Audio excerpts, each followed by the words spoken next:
বন্ধুরা, good morning. তোমরা সবাই কেমন আছো? আশা করি তোমরা সবাই খুব ভালো আছো। পুনিতা স্নিং ব্লগে তোমাদের সবাইকে অনেক অনেক ওয়েলকাম আর অনেক ভালোবাসা। আজকে আমি তোমাদের দেখাতে চলেছি একটা নতুন রেসিপি, সেটা হলো ডিম পটল কষা রেসিপি। এটা পুরো নতুন রেসিপি, তোমাদের সবার খুব ভালো লাগবে। দেখো, আমি এখানে আলুগুলো সব ভেজে রেখেছি। পটলটা আমি কেটে ধুয়ে ফ্রেশ করে রেখেছি, এটা ভাজবো।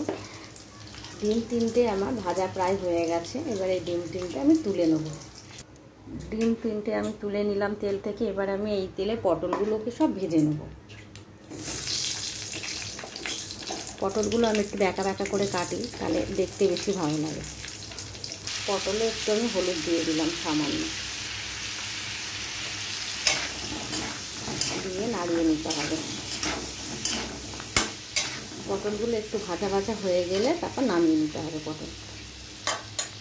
চলো বন্ধুরা, পটলগুলো ভাজা হোক, ততক্ষণ আমরা দেখিনি আমরা এই পটল কষাতে কি কি মশলা ব্যবহার করছি।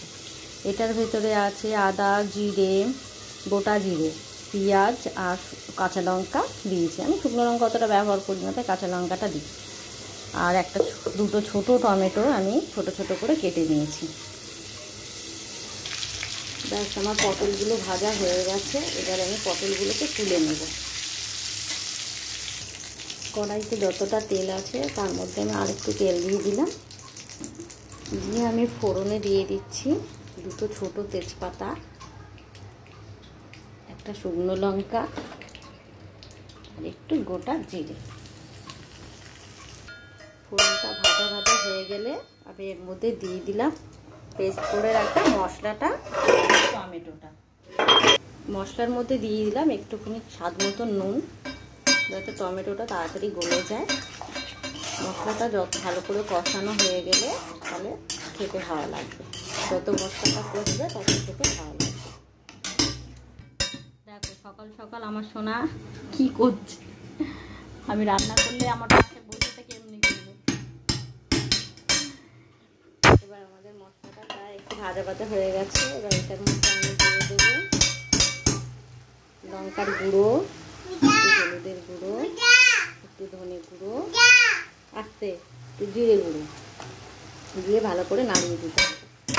মাঝে মাঝে মশলাটা একটুখানি নাড়িয়ে দেখে নেবে যাতে মশলাটা ভিজে না থাকে। আমি মিক্সি বাটিটা ধোয়ার জল একটু দিয়ে দিলাম। আমার মশলাটা প্রায় কষানো হয়ে গেছে। এবার এই পটল আর আলু যেগুলো আমি ভেজে রেখেছি ওগুলো মশলাতে দিয়ে দিতে হবে।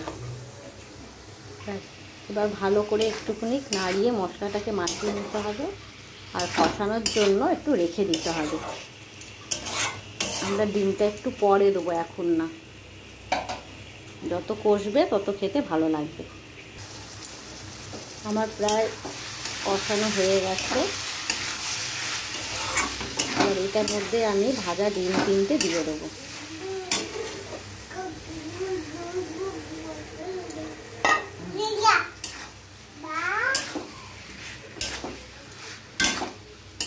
ডিমটা দিয়ে একটু খানিকটা কষিয়ে নিতে হবে।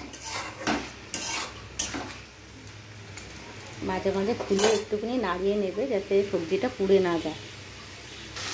সবজিটা খুব সুন্দর করে কষানো হয়ে গেছে। এর মধ্যে আমি একটুখানি জল দিয়ে দেবো।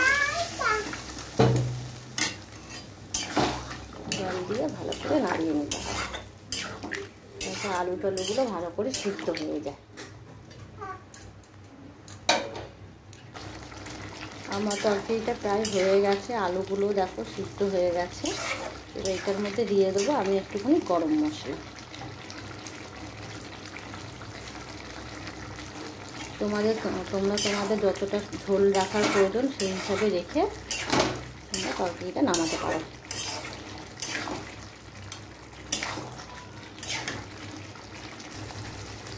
দেখো, গ্যাসটা বন্ধ করে দিলাম। আমার সবজিটা প্রায় হয়ে গেছে, শেষ।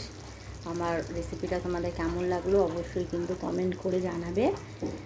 আর বাড়িতে অবশ্যই করে একবার ট্রাই করে দেখবে, খুব সুন্দর। টাটা।